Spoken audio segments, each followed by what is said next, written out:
Typically, the format for this podcast is I will give out 3 pitchers I like at the top, and usually it's 2 studs and then 1 value play below $9,000. The reason I do that is in focusing on the studs is that studs are better. They have higher salaries for a reason. I need strikeouts, and usually to get strikeouts, you got to pay the piper. For tonight, none of my top 3 pitchers carry a salary above $9,000. Like, sure, Corbin Burnes is fun. Lance Lynn is solid. Kevin Gausman facing the Astros. That's that. Chris Bassett's been declining. Robert Valdez, not a big strikeout guy. Jose Barrios might not start for tonight. Those are the guys above $9,000, and it's easy to poke holes in all of them. So for today, my top 3 pitchers are all, I believe, in the 8,000 range. Indeed, they are. So we're going to be talking a lot about that range and talking about pitchers who may not have stud salaries, but can have stud performances based on the strikeouts they provide. Welcome on into the Solo Shot. That's right here on the FanDuel Podcast Network and NumberFire.com. My name is Jim Sonis. I am a senior writer and analyst for NumberFire.com. Here to break down today's 15-game main slate with locks set for 7:05 for tonight. Before we dive in, a quick programming note. There is no Q&A for today. Dr. Disrespect is taking over the FanDuel YouTube page at 1 p.m. Eastern, so make sure you swing by for that. If you're a fan of the 2-time defending champion, make sure you check that out today, 1 p.m. Eastern, and so no Q&A, but I'll be around during the afternoon to take some questions on Twitter if you want to ask over there. So if things change, if guys get traded, stuff like that, feel free to hit me up and I'll take any questions over there for sure. The other programming note is that I am out all of next week and half of the following week. So Tom Vecchia will have you covered both for the Q&A and the Solo Shot next week. Make sure you follow Tom on Twitter at DFS_Tom. It'll still be the same times, same places. So check out Tom over there. Austin Swain will be covering me for the NASCAR podcast next week as well. Speaking of Austin, his UFC podcast for this week is posted, breaking down the Saturday card. You can find that by searching for the Number Fire Daily Fantasy Podcast feed wherever you get your podcasts. And while you're there, leave us a rating and review as well. As far as tonight goes for MLB DFS, the Blue Jays are at the Rogers Center for the first time in almost 2 years to face the Royals. So if you are noting park factors, make sure you note that they are in Toronto for the first time in a very long time. That's awesome. It's so good to see the Jays back at home. The wind is blowing in at 14 miles per hour. It is just 65 degrees. Given the way the stadium is constructed, I don't know how much the wind blowing in will affect things just because the sides of the stadium are so high. So personally, I'm not going to care too much about the wind, but the low temperature does downgrade hitters there a bit. Still going to stack the Jays. Let's go Canada. Winds are in from left field at 14 miles per hour for the Mets and the Reds. Downgrade hitters a bit there as well. So 2 wind notes. It looks like there shouldn't be too much rain for today, so should be good to play things straight up for tonight. Hey, soccer fans, this season, FanDuel and Captain Morgan are teaming up to give you a one-of-a-kind soccer contest. Introducing the Captain Morgan Soccer Pick'em, a free weekly fantasy contest that is entirely free to play. The contest is simple. All you have to do is make quick predictions for Saturday games this soccer season. You will earn points for each correct pick. You compete for a chance to win up to $3,000 in prizes every single week. Head over to FanDuel and enter the Captain Morgan Soccer Pick'em. Must be 21 plus to participate. For more details, visit FanDuel.com or download the FanDuel Fantasy app. Eligibility restrictions apply. And don't forget to make your game day more delicious and sub in the captain. Pitching preview for this Friday main slate. Corbin Burnes checks in with the highest salary on FanDuel. He is $11,200.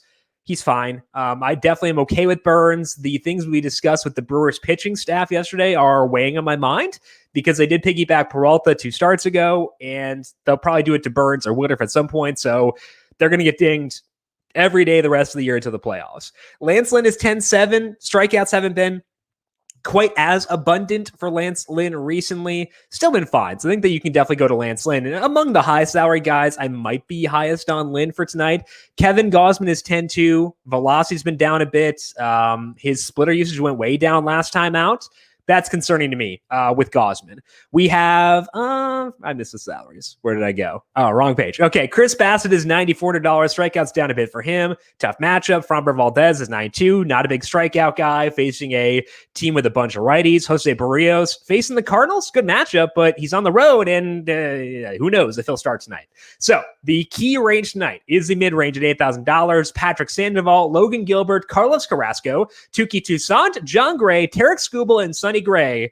The others at $8,000 or higher. And of those guys, I like Logan Gilbert most. I will say the Mariners website does not officially list Gilbert as a starting pitcher.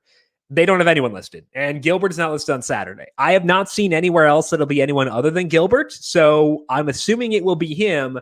But I will say right now, if you're listening this afternoon, go to Numberfire, go to somewhere else, see who the Mariners' probable pitcher is. I think it's Gilbert, but they have not said, so we'll see. But I think it will be Gilbert for tonight. Under that assumption, it's a good spot because the Rangers just traded away Joey Gallo. They were not that good of an offense to begin with, so I think they're going to be a plum target for starting pitchers going forward, which is good for Gilbert. It's not just the matchup. The matchup's great. I mean, Texas had an 85 WRC plus versus righties even before subtracting Gallo. Their strikeout rate will go down, but it'll still be around 24%, which is high, but Gilbert's is higher. He did struggle a bit when he first got to the big leagues, but over the past 7 starts, he has increased his four-seam fastball usage, and it seems to have steadied him out. In that time, Gilbert has a 32% strikeout rate. His walk rate is 4%. That gives him a 2.93 skill interactive ERA, which is the lowest on the slate and the best among any pitcher with more than 2 starts in their most relevant sample. That's awesome. We'll take that for sure. It hasn't led to any massive single game blowups or DFS yet. His maximum number of strikeouts is 9, but he does have the pitch count to get there. They let him go over 100 pitches 3 times. That 9 strikeout game that he had was on the road, which is where he will be tonight. So I've seen enough with Gilbert to believe that he's legit. You put that in a plus matchup, and I'm in.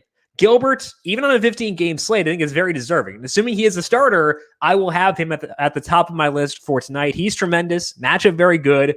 So let's ride with Logan Gilbert. Again, assuming the Mariners officially announce him as a starter. Check back on that later on. For our second pitcher, it's actually a guy at the exact same salary. So what you can do is duplicate the lineup, put Gilbert in one, and put Patrick Sandoval in the other. And it might feel a bit point chasing to go to Patrick Sandoval tonight because he was absolutely dominant over the weekend. He almost no-hit the Twins. He had 13 strikeouts there.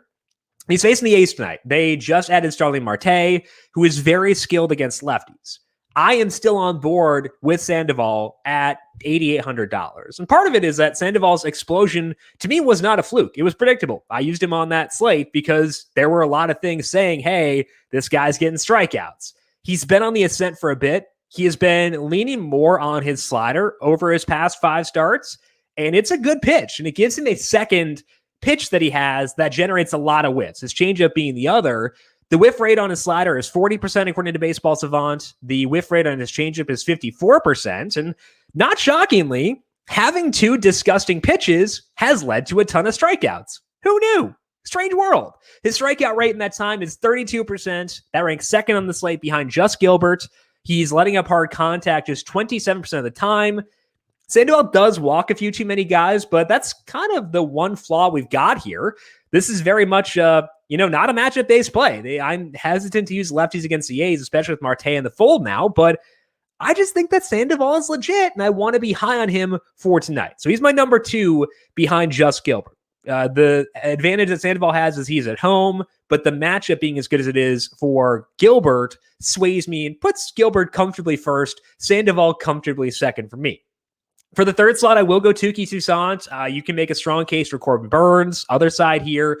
But Tukey's at home, better matchup, and he's dealing right now. So it's hard for me to ignore him. He's made just 2 starts in the big leagues, which is a very small sample, but he was getting strikeouts in AAA as well, which makes it easier for me to buy into what he has done. In those 2 starts in the big leagues, Takey has a 2.88 skill interactive ERA with a 29% strikeout rate and just a 4% walk rate. A key thing that he's doing outside of the strikeouts is that he's keeping the ball on the ground. And that's important because he is letting up a lot of hard contact. That is an issue that he had last year as well. But Tucson has a different repertoire this year. He has re-added a sinker that he kind of put in his back pocket last year. He's throwing that pitch 48% of the time, and it does seem to be killing some worms. It did that in AAA too. So batted ball data takes longer to stabilize than strikeout rates, but we did see both the strikeouts and the batted ball data be there when he was in the minors as well. The Brewers are not really an offense we have to fear right now. They have a 90 WRC plus versus righties with a 25% strikeout rate. So that's the good with Tukey. I think the two best arguments against Toussaint and why he's not higher on this list are the weather and the pitch count. It is very warm in Atlanta. That's good for hitting. And Toussaint has not topped 90 pitches yet this year. He did hit 90, though, his last time out. So I think he could go longer. We just haven't seen it quite yet. And that's why I'm willing to use him here. But I do have to ding him a bit as a result of pitch count and weather. So I'm into Tukey here, but I do think he is a decent chunk behind Gilbert and Sandoval for tonight. So to me, pitching is all about the mid-range. It is Gilbert 1, Sandoval 2, Takey Tuyson 3, and we'll be lower on the top end, which is always kind of scary, especially given there are some guys with blow potential there. But I think that given the way the slate breaks down, given some of the red flags around those studs, I do think this is the correct way to play things. Let's move now to stacks. And the good thing, the benefit of using mid-range pitchers is we can splurge at our stacks, and I would love to do so with the Toronto Blue Jays despite the underwhelming weather for hitting for tonight in Toronto. I love stacking them against pretty much any non-solid lefty. They're facing Daniel Lynch tonight, and he has promise, but I do think this is a spot to stack against him. And part of the reason he has promise is not just the prospect pedigree, but because he was fantastic last time out. He came back up after having spent the previous couple months in AAA, and he held the Tigers scoreless for 8 innings, and they're hitting the ball really well. So that's very impressive. I don't think that should scare us off here, though. The first thing is that he did have a lot of batted ball luck in that game, Lynch did. He had just 4 strikeouts, so clearly BABIP was in his favor. But he wasn't stifling with the balls in play. He did allow 8 of 24 were hard hit, which is 33%. That's better than league average. So kudos to him there, but it's not like an outlier and not enough to totally push me off. The one change I would expect to carry is that he did get some ground balls. Lynch was doing that in AAA as well. So I think that will likely translate. But in the minors, before he got the call up, Lynch did still have some rocky outings. He let up 7 runs and 8 runs in 2 of his July starts.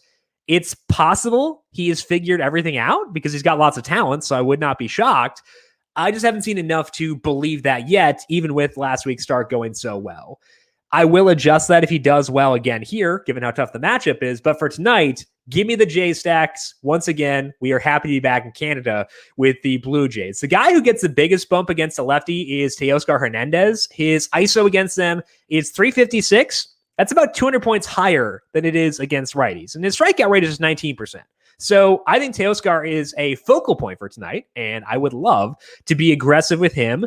Lourdes Gurriel, bit banged up, didn't play yesterday, but sounds like he could play. I also do think he gets a bump up with the platoon advantage. His splits are not that drastic versus righty versus lefty, but I do think that he does deserve a bump up as well. So Teoscar, the big benefactor, Gurriel, the secondary benefactor within this stack. The Phillies tonight are facing Will Crowe, who is coming off a 9 strikeout game against the Giants, which is a super impressive outing. And he hasn't had many blowups recently, but I still think it's worthwhile to stack against him here. The interesting thing about the Giants game is that it came with decreased fastball velocity. He was at 93.3 miles per hour in that game. It was his 4th straight start under his season-long average of 94 miles per hour. So it wasn't just San Francisco in cold weather. He's been down a bit recently. And he's had his swinging strike rate be at least 11% in each of those starts. So it's possible that Crowe has changed something up here, getting increased movement because velocity is not everything. And, maybe he's getting more movement. So we could see Crowe turn a corner, but I'm still interested in stacking against him here. Crowe has not been flawless in this stretch. His walk rate is 11%. His fly ball rate is 47%. And that's a recipe for big innings when you pair walks and fly balls together. We have not seen those all that often against Crowe recently, but he did let up 4 runs against the Mets, including a pair of home runs. So I am okay stacking here, even if Crowe has been making strides of late. Technically, righties have performed much better against Crowe than lefties this year, and his strikeout rate is lower against righties, but he does let up a higher hard hit rate and fly ball rate to lefties. So I'm fine treating righties and lefties relatively even here, which is good because the Phillies have a solid mix of both guys. So I am good going back to the guys with the best numbers against righties overall and going from there. Bryce Harper and Rhys Hoskins are both banged up. I am good to stack if just Hoskins sits. If it's just one, that's fine. I can deal with that. But if both he and Harper are out, they will get bumped down for me. So keep an eye on the lineup for the Phillies. If there's no Bryce and no Hoskins, that will change things for sure. So keep an eye on who they do wind up playing for today. Our third stack is a team that has been unkind to us this week. That's the White Sox. I have stacked them a couple times this week against lefties, no less, and it didn't go all that well. They get a righty tonight, but I am willing to give them a shot once again. They're facing JC Mejia. He's been letting up tons of runs recently. He's let up 4+ runs in 4 straight starts and 5 of his past 6. His ERA overall as a starter is 8.58. Part of that's because he's faced some super tough teams. A bunch of Houston starts in there, Tampa Bay, but there are also issues in his profile. Although Mejia does get some ground balls, his hard hit rate is 48%. That's well above average. And that means when it's not on the ground, it's going to be a problem. Mejia let up 3 home runs his last time out against the Rays. Now, this matchup is not as bad for him as the one against the Rays because they have a bunch of lefties. Their best hitters are lefties. And he really struggles against lefties. The White Sox, their best guys, and Anderson and Abreu, are righties. So it's not a must-stack spot. And it does get us into a situation where we can bump them down, but I do still like them here. And I'd bump up the lefties quite a bit within the stack. Primarily, that means Yoan Moncada, Gavin Sheets, and Brian Goodwin, assuming they all play. It also does help Cesar Hernandez as well. He has a 150 ISO against righties. That's not high. I prefer Hernandez versus lefties, but it's high enough for me to use him because that ISO is actually not too far behind Moncada. So see which lefties crack the lineup. I'd be very willing to use them here. I'm not saying gloss over Abreu and Anderson, assuming they're able to play, but I do think we bump up Moncada, Sheets, Goodwin, Hernandez as a result of how much Mejia has struggled against lefties so far this year. Let's move now to things to watch. A couple guys are scheduled to start now, but might wind up getting traded. Those guys are Jose Barrios and John Gray. It sounds like Gray might not get traded. That is the report this morning. So we can make plans around him against the Padres. He's been good, but that's a tough matchup. As far as Barrios, seems more likely he goes. So check on the Twins starter later on. There might be some wiggle room there to stack the Cardinals. I also don't mind stacking the Twins on the other side of that game. They're facing Wade LeBlanc, and over his past 4 starts, LeBlanc has seen his batted ball data really go in decline. His strikeout rate is 15% with a 5.51 skill interactive ERA. So we can stack against him right now. Josh Donaldson probably not going to get traded because his contract is a bit too hefty. Jorge Polanco likely to stick. Brent Rooker won't be going anywhere, though they don't have a DH for this game. That could squeeze him out of the lineup. I wouldn't be shocked if he plays over Trevor Larnach, but keep an eye on that. And then Mitch Garver would be great if he can play through a hand injury. But if he can't play, Ryan Jeffers is sweet too. So the Twins overall, a team I am willing to stack because I don't think we'll lose too many guys from that team at the deadline. Finally, I would love to tell you to stack the Cubs because it seems likely they will face John Lester tonight. That's not confirmed. Revenge game for John Lester, but a great matchup for the Cubs if that happens. I just don't know what they're going to look like tonight because they could trade Javi Baez. They could trade Chris Bryant. If those guys aren't there, maybe you can go Wilson Contreras, Patrick Wisdom, David Bodie for righties I'm willing to use here. I just don't know who else will be there beyond that. So maybe the Cubs for one-offs, keep an eye on them, but don't use bad players in order to stack a team in a plus matchup. That is what I would say as it pertains to the Cubs for today. Let's finish up with the dinger calls for tonight. One boring one and one fun one. The boring one is going to be Bryce Harper, hoping that he plays facing Will Crowe, a guy who has let up a bunch of fly balls recently. I think this is a good spot for Bryce. Did have back spasms, so not a lock to play. But if he does, I will be very happy to use Bryce Harper for tonight. So Harper is number one. The more fun play, and I'm going to deem this one as being fun because, again, we get to make up the rules here.